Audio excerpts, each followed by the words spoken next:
if you look over in Genesis chapter 12, we're not doing Romans tonight for the simple fact that I split up the message this morning into two parts, and I want to kind of tackle Romans chapter 2, 17 through 28 in its entirety next week. So we're going to kind of break that up and everything. So I wanted to go back. I was doing Abraham for a while as we kind of transitioned from Revelation, that short study that we completed, and until we started this study.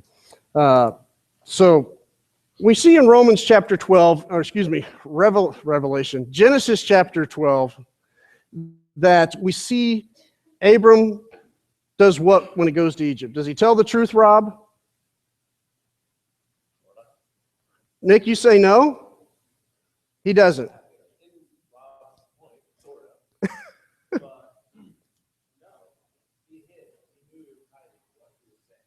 Okay, so was that faith?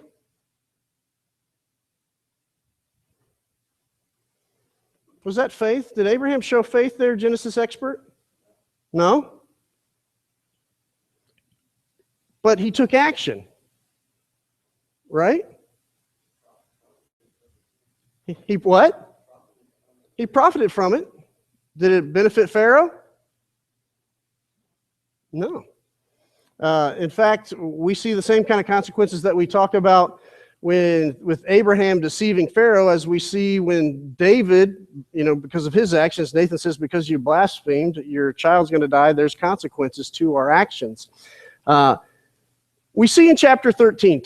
Somebody tell me in chapter 13 of Genesis, before we get on to the main point tonight, tell me the story of Abram and Lot in Genesis chapter 13. Paraphrase. Familiar story.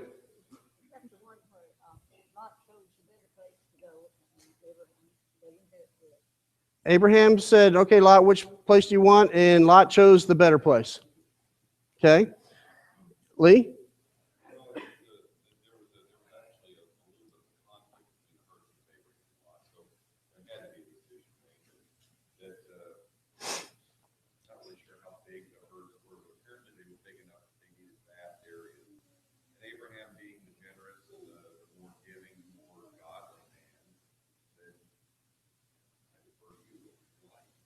Okay.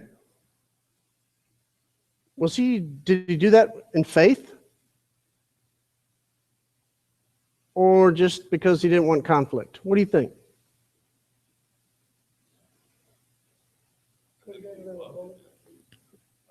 Little bit of both, and then what'd you say, Lee?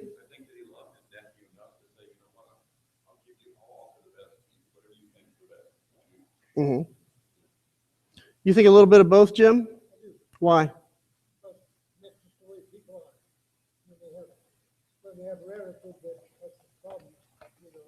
Mm-hmm. You have a responsibility to those, but you also have a responsibility to God. Mm-hmm. Do you think back in Genesis chapter 12 and in Genesis 13, how are the two different scenarios, there's two different stories, and I don't mean fictional stories, these narratives that describe actions that Abram took, how do each one of those stories reflect differently upon God?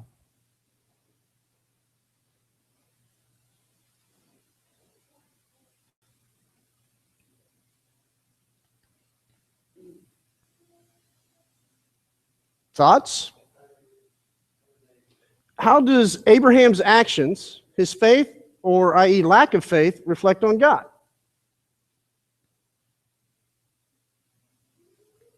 I'll say that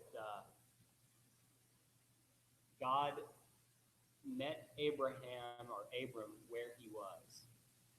So despite Abram's lack of faith, his imperfection, God continued to manifest himself in a way that that sought after or pursued Abram. And there's more to it, as Roy's been illuminating Genesis to us. More occasions of that I've seen where God will, he's not compromising, but he'll speak to someone in a language they understand. He'll meet them at the place where they are. He won't give them the punishment they deserve for their lack of faith. Mm-hmm. The story of Sodom and Gomorrah is a great one of that, where God is willing to hear this plea over and over again, despite his firm decision. And God has already sent the destroyers there. Right, they're there. Right there. They're there. They're ready. Is yet listening and carrying, meeting these people where they are. And I think that's a good point. Is when we think of Abram, is he in the Hall of Faith Hall of Fame? Absolutely. He's there. He's you read Hebrews 11. All these stalwarts, Noah, so forth, so on.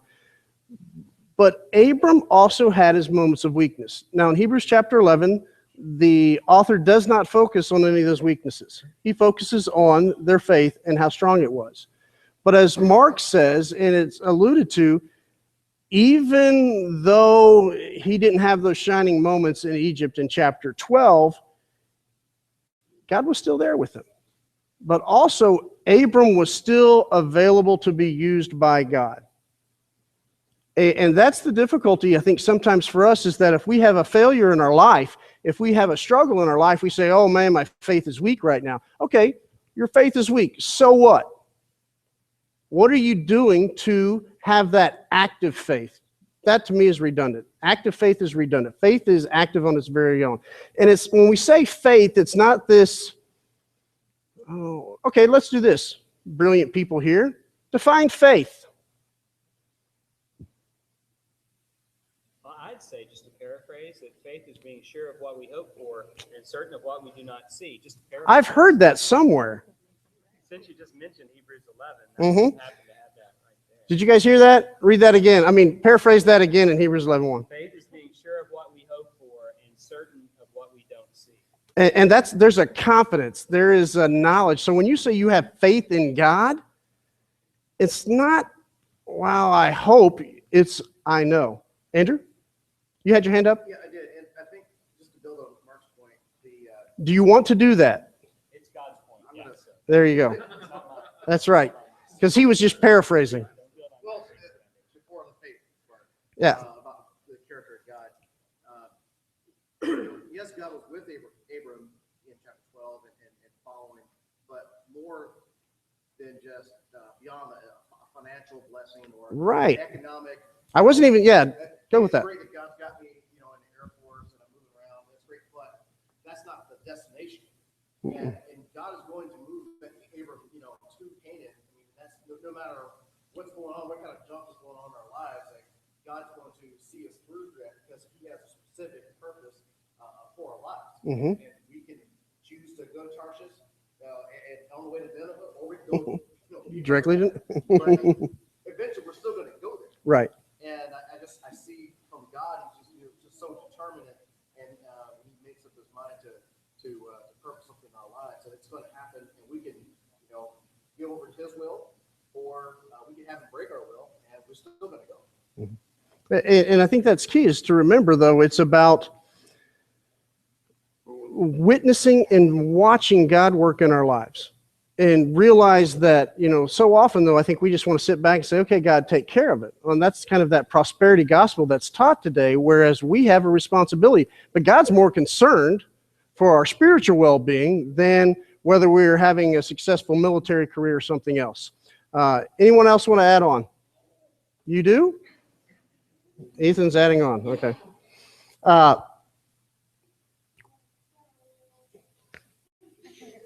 He's telling me off. This is the Battle of Tiltuba. This is some hieroglyphs and everything that we see there. Now let's go to Genesis chapter 14. Okay, actually, before we go there, let's see. How did Lot's decision negatively affect him? What happened?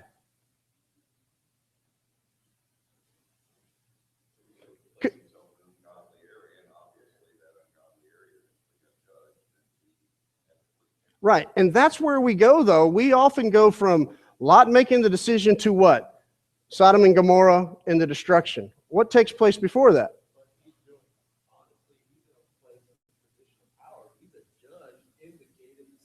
Right. Probably doing great things in that city itself. Okay. And it wasn't that the decision was made and then instantly, the annihilation's coming, correct?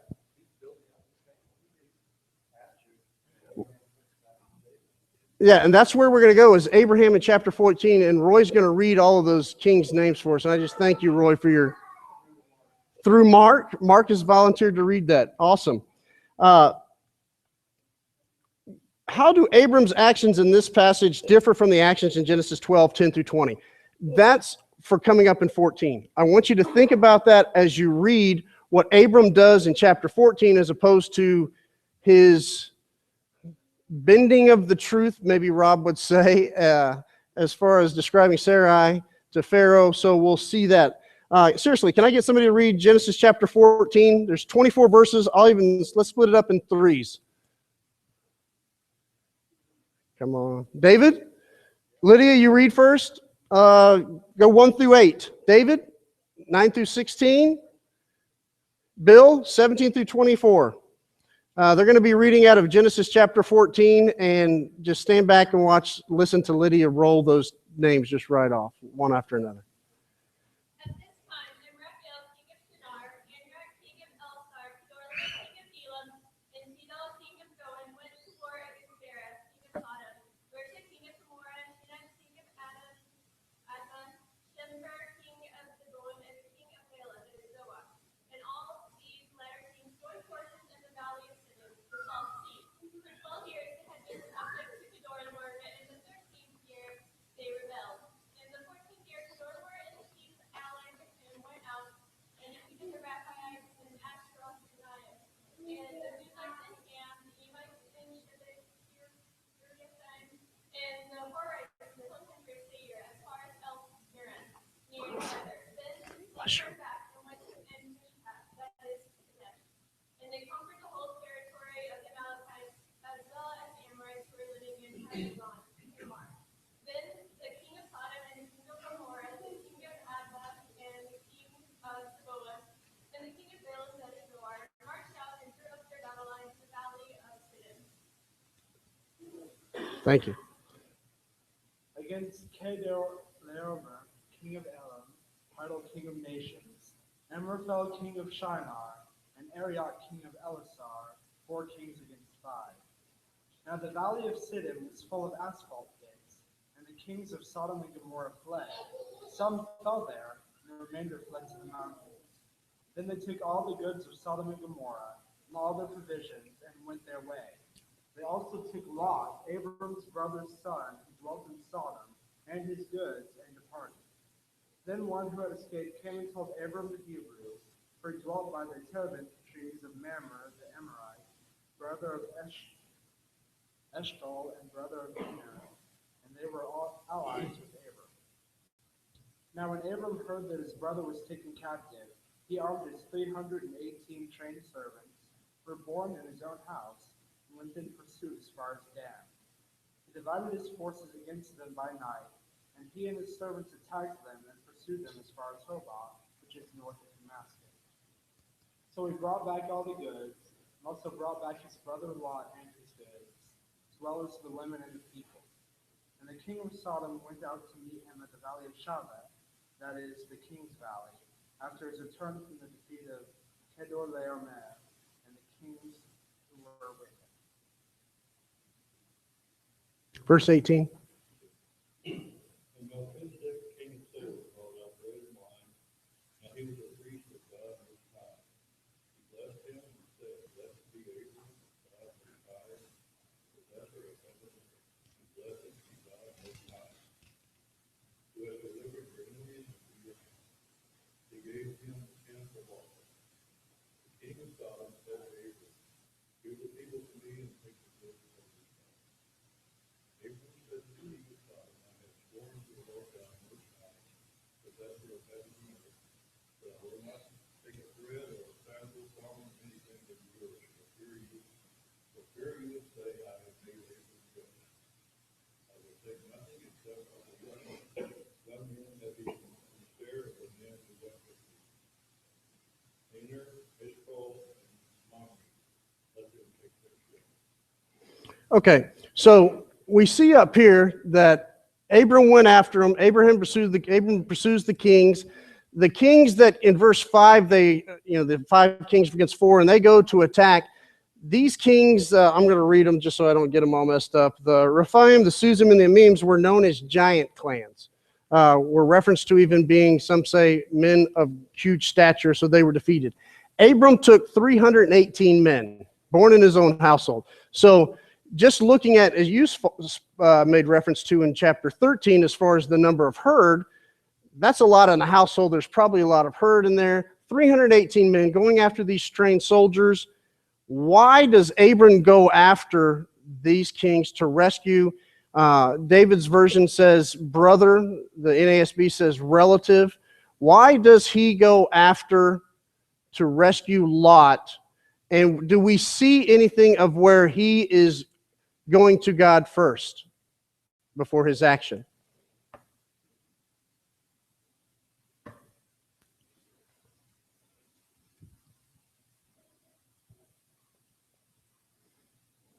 Lee? Well, it appears that he went to God first because he said, I'm not taking anything of yours because I talked to God about this.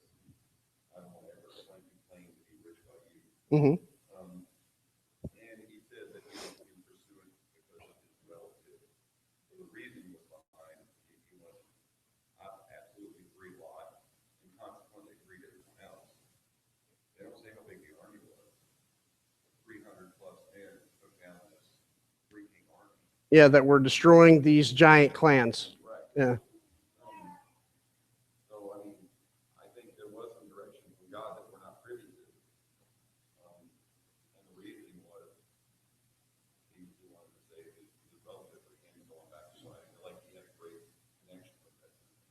Okay. And he did something similar. He was protecting Sarah? Sarai? Okay. Anyone else? Would you say Abram stepped out in great faith? Nick?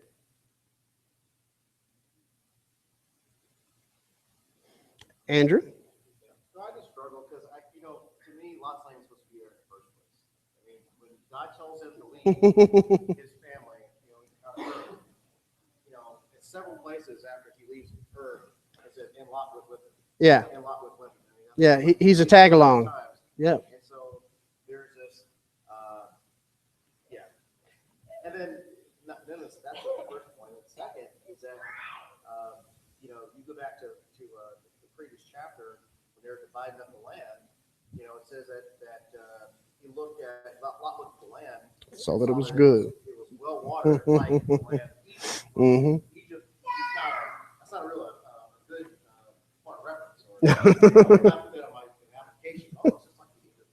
No. And so that to me was a clue that he builds in the well-watered land on the outskirts of Sodom and Gomorrah. And, Mm-hmm. I just think about this application about we want to get close. We want to be him when it calls out saying we were in the bad place or in the sinful area, but we're okay with encroaching right up to the line. Reap a little bit of the So benefits. still say, hey, I'm not compromising. I'm checking the box. I'm doing right. Mm-hmm. And so because he was there in the wrong place, if you will, Nick says maybe he was doing good. Was he doing good, Nick? Okay. If you're at Lot, you probably are doing good. Mm-hmm. You chose, you made your decision, you're going. And Those decisions in our lives, and we look back and say, hey, okay, that probably wasn't the right. right, because a lot of times you can't see the danger that you're in as you say, well, how many times have you heard the story where a woman marries a man and says, I'm going to make him better. I'm going to change him. I can help him. Women, there's no helping man. Carol says amen. So, I mean, then, Andrew, it's almost as if you were saying that Abram should have just said, hey, Lot, you've made your bed, now lie in it. And then we'll go Lee. Well, not entirely. Yeah, it wouldn't have been a necessity. It's just one of those, when I look back at, decisions that were made years ago, had I, or, Sure. done the right thing, or listened, really, did what God, instead of making these compromises, Mm-hmm. then we continue to see the, second order effects later in life. And I was just making the point that, this took, God just had clear instructions to leave and go, don't take anybody's, get out of there. And Right. yet, because of this relationship, however, yeah, it's a blood relationship, but yet this is causing Abram to be deterred from potentially for what God wants him to do. Right. I mean, what could he have been doing at that time if he hadn't gone back to Chasing them all the way to Dan, right. rescue his relative? And we see throughout our own lives to where choices we make, maybe we do have to step out in faith a little later because of choices that we've made, the consequences, and we see it as, wow, look, I'm pulling through this. Well, we're pulling through this even though we've maybe put ourselves in that position. Lee?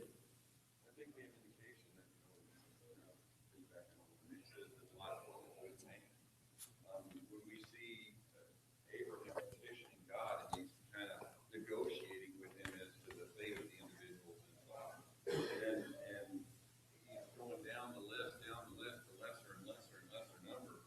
And God keeps relenting and saying, yes, I'll save for this number, this number, this number, this number. And who did he save? He saved Lot and his family. But he said the argument was for righteous men, righteous people there. Was there any good people there? And he did save the good family that was there.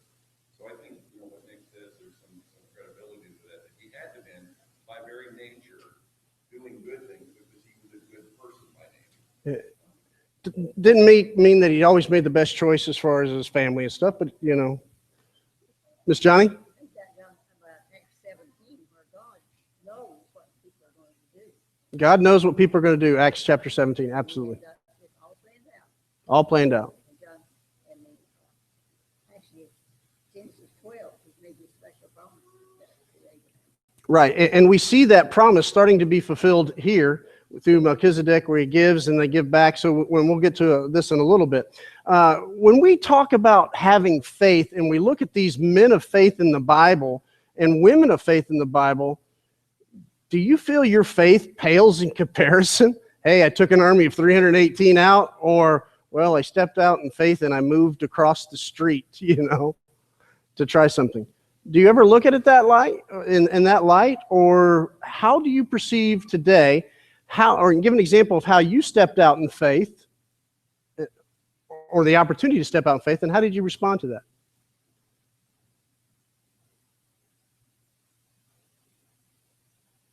Anyone? I think Roy. Okay, I got one. Mark? So, in contrast with these great steps of faith that people, the Christian martyrs of old, Mm-hmm. right? People who remained faithful even though they were going to get killed. I have an example of my story of faith that doesn't even come close to that. So Good. on that Yeah, team, absolutely. one of the guys who I worked for when I was a Central Command was very profane, used bad language all the time. And we had some meeting or whatever together, and he seldom did this, but in this occasion, he opened up for comments.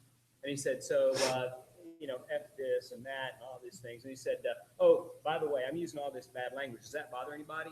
And then he went to just go on talking, and so I raised my hand. Ooh. Now, I didn't say anything. I just raised my hand. Now, I don't know if he noticed or anything, but I raised my hand. So that's my big step out in faith, So it's really, really very small in comparison to the stories that Is it, though? Well, looking at I mean, it is. I'm in a very comfortable place. I'm not going to get persecuted. The worst, maybe the guy would throw me out of his meeting.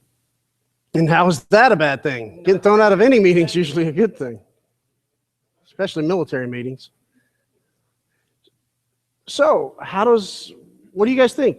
Any stepping out in faith in a large that compares, or can we not, or should we not look at our faith in comparison to Abram's and Noah's and others?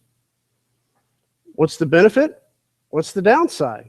Because so often we look at these men and women of faith and hold them in high esteem, rightly so, but in a danger type of sense to where it can damage our view of ourselves. To where raising a hand may feel like, this is my Abram moment. Yeah, why bother? And in the grand scheme of things, it just pales in comparison. Well, everybody's put in a different place, whether it's in a meeting or having your nephew ran off with a bunch of kings that you have the choice to go after. The point is do you take action? And you base that action on what? Why did you raise your hand? Because my conscience hurt.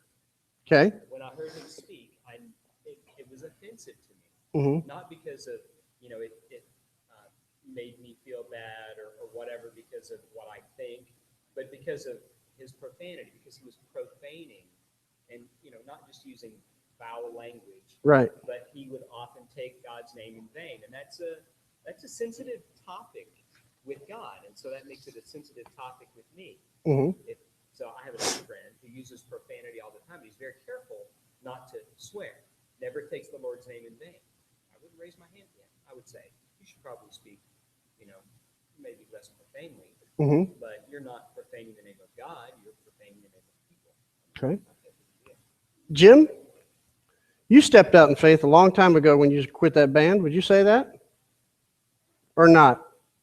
Did you feel you stepped out in faith, or you just did what you needed to do, or you didn't even think that it was stepping out in faith? You just... I did what I thought I needed to, what I knew I needed to do. You did what needed to be done. You're basically like a Navy SEAL. Well, I was actually an Arky SEAL. You were what? I was an Arky SEAL. An Arky SEAL? I'm glad Gary's not here. He would kill me right now. Anyway, I did that because I had a lot of important things that I needed to do. I had a lot put on me. I knew it was time for me to do it, and I did that, and I never regret it. Mm-hmm. Jim said he had a lot that was put on him that he needed to do. And do you think Abram thought that he was stepping out in faith when he took the 318, or do you think he was doing what he needed to do? I think a lot of times when we perceive these big actions of faith, we think that they're saying, okay, I trust in God, therefore I'm going. I think they say, I must go do what it takes, in having that subconscious, if you will, that trust and faith in God, because for he who promised is faithful. So we know what the outcome is going to be, regardless. It's threaten me with heaven. Take my life, take my body, give me heaven. Whether, you're not going to lose your life raising your hand in a meeting. But as Christians today, I think that we do a disservice to our faith when we don't realize that it's not a comparison battle. And we look at Abram, and you look at the downsides, the plus sides, and wherever Abram was at, God was there. Whether Abram allowed God to work through him or not, that was Abram's choice. It's the same way with you and I. We aren't fighting giants. We aren't going to battle to rescue people. What would we have done if it was a famine to go to Egypt? Would we have said, hey, check out my sister? We don't know. But on a daily basis, how do you live out your faith? How does it manifest itself in your daily walk? How does the world see your relationship with God?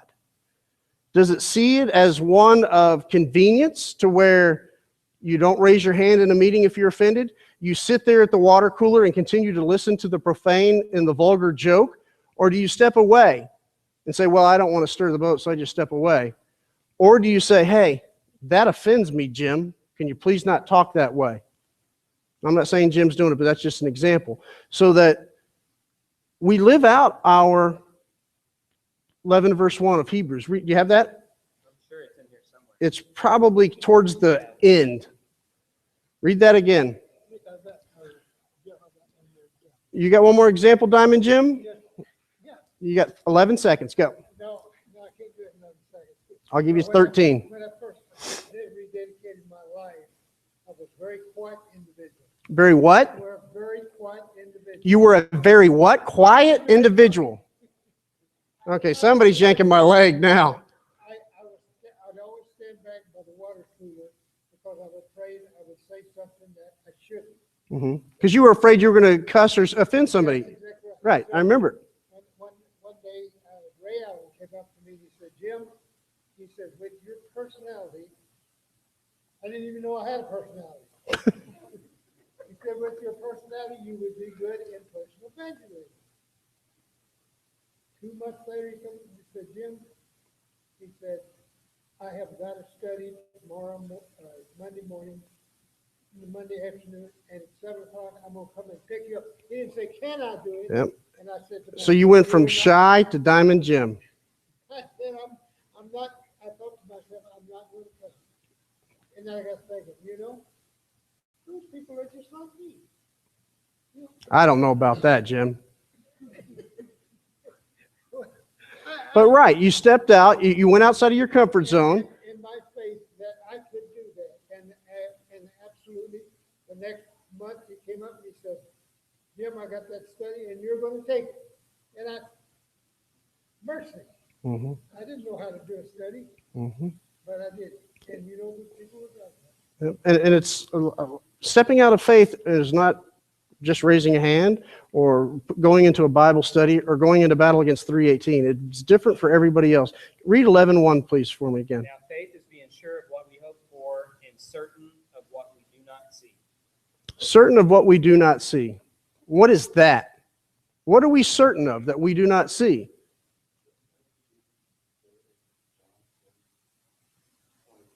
Mm-hmm.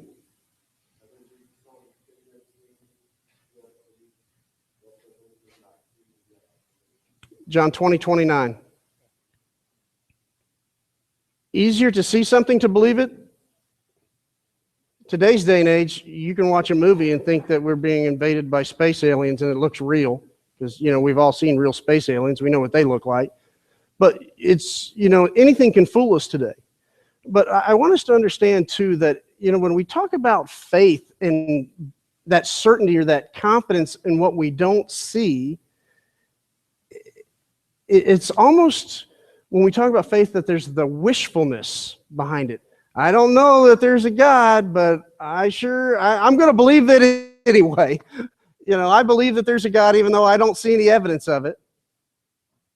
When in reality, we see evidence of God all around us. We see evidence of God within our own bodies. We see evidence of God in how the solar system and the galaxies are positioned in exactly the right spot, the tilt of the earth, the amount of gravity, all of these different things.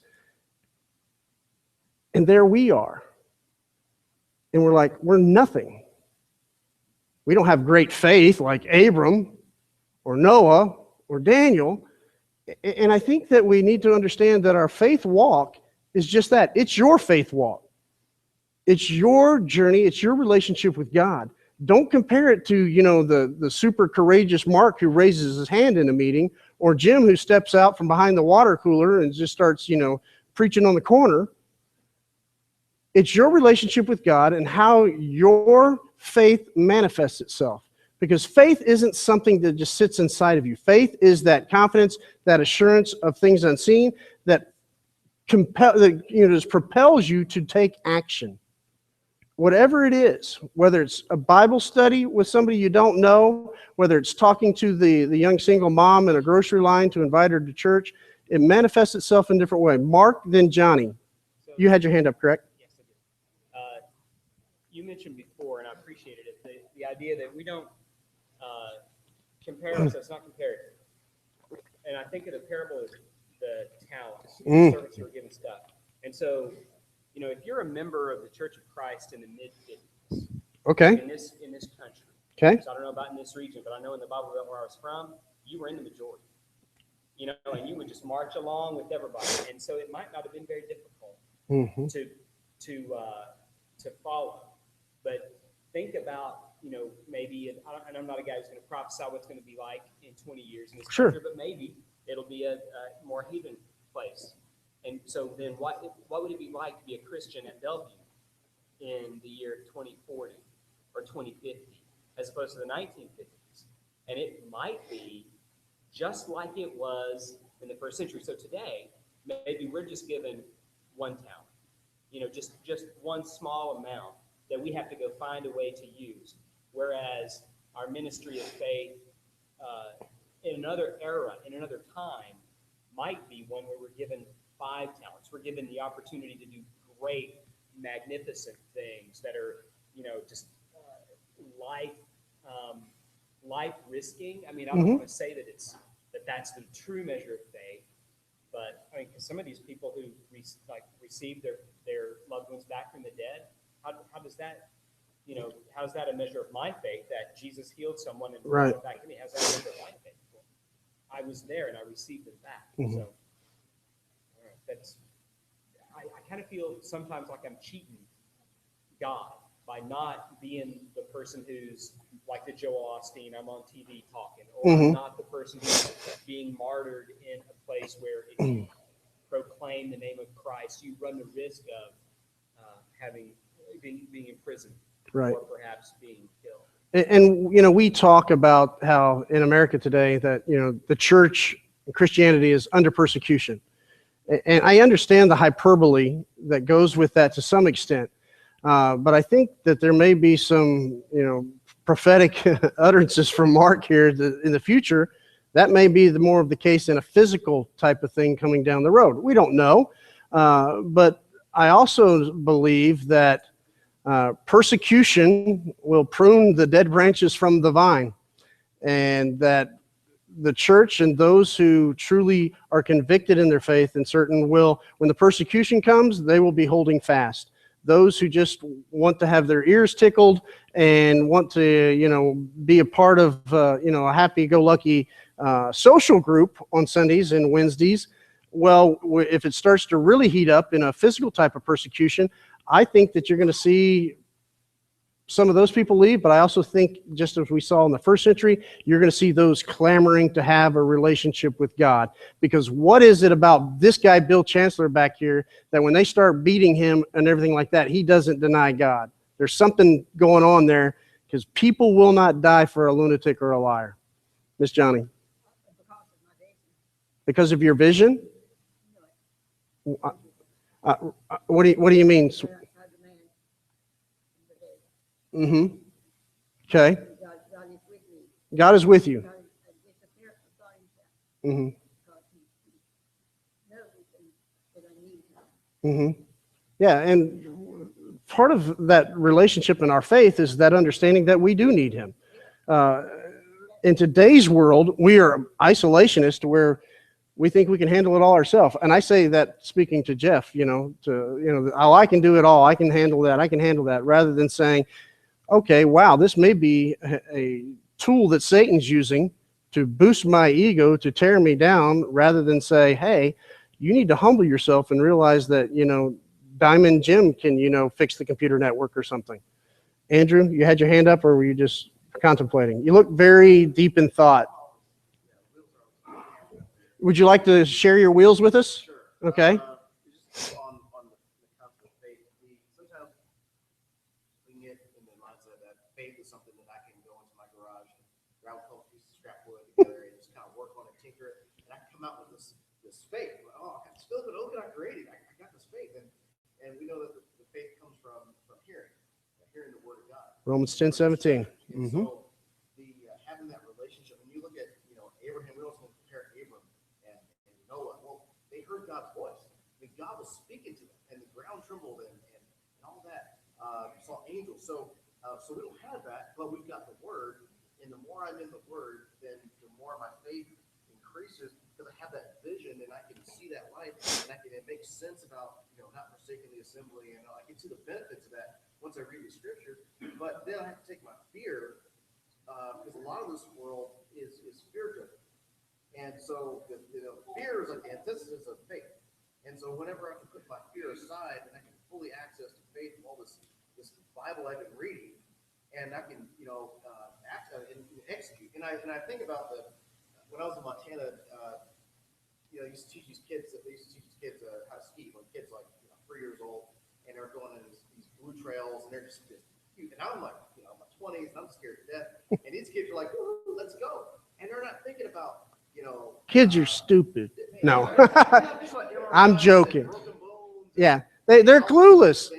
They have no fear because they don't know any different, because they haven't been told they can't. That's the beauty of kids. Kids don't have the fear because they haven't been told they can't. That's just like you can't tell Jim he can't evangelize because he knows that he can. In the same way with us, we have to nurture it. So often I think, well, man, if I just had God speak to me, or if I just had the Holy Spirit speak to me and tell me this is what he wants me to do, to step out in faith, whether I take this job or I make this move, as opposed to saying, you know, the Spirit is living and active through the Word of God, Hebrews 4:12. It's living and active, and when we get into the Word, that's his Spirit. That comes from the Word of God. I'm not saying that we don't have the Spirit inside of us, but I'm saying if you put yourself in a position to nurture and grow your faith, that when an opportunity comes for you to step out in faith, it's not stepping out of faith. It's not getting out of the boat like John Ortberg, right? You know, if it's just you do. It's inside of you. It's permeated every fiber of your being to where it's not a thought process to say, wow, I need to do this. It's, you just do. It's second nature. You know, if I was to throw a baseball right now at Roy, he would just reach up and catch it. He wouldn't go, okay, I need to raise my hand at this angle and catch it so it doesn't hit Tiffany in the head. He would just do it because he's done it so many times. You know, I'm sure that there's many of you in here, I won't mention anybody's name, Lisa Weaver, that it's so ingrained in them on the first thing in the morning that the coffee pot is a crucial part of the routine. It's ingrained. And when the coffee pot doesn't work, it's Jeff's fault. And I want to make it right. But, you know, it's because that's that habit, that routine that she gets into. The same way with us. If we get into that routine, man, read Psalm chapter 1, talking about how the Jews meditated the word. It's about that tree planted to get next to the living streams. Read Psalm 119. You know, your word, Psalm 119:11, your word I have treasured, I have hid in my heart so that I might not sin against you. So that when those faith opportunities come out, as we like to call them, it's not a faith opportunity, it's life and an opportunity that we're given every single day. It's really not really stepping out in faith, it's living the life that we're called to lead. Not something extraordinary. You look at all the, you know, you look at these people, you look at Melchizedek, Melchizedek mentioned how many times in the Bible, how many verses, chapter upon chapter, right? No. These verses in Hebrews, you know, and some other veiled, other allusions and references. The 12 apostles, ordinary men that did extraordinary things when they gave themselves to God. We are ordinary. We're made extraordinary when we give ourselves to God and say, use us. Use this broken vessel. Not in comparison against an apostle who's going around speaking in tongues or laying hands on somebody and healing them, but comparing ourselves to the best Jeff that God can make me. Because that's who I have to be. That's who you have to be, is the best you. We're going to go ahead and wrap up. Mark, can you lead us in a song before the David does communion and everything for us? I'll fly away. 8:51.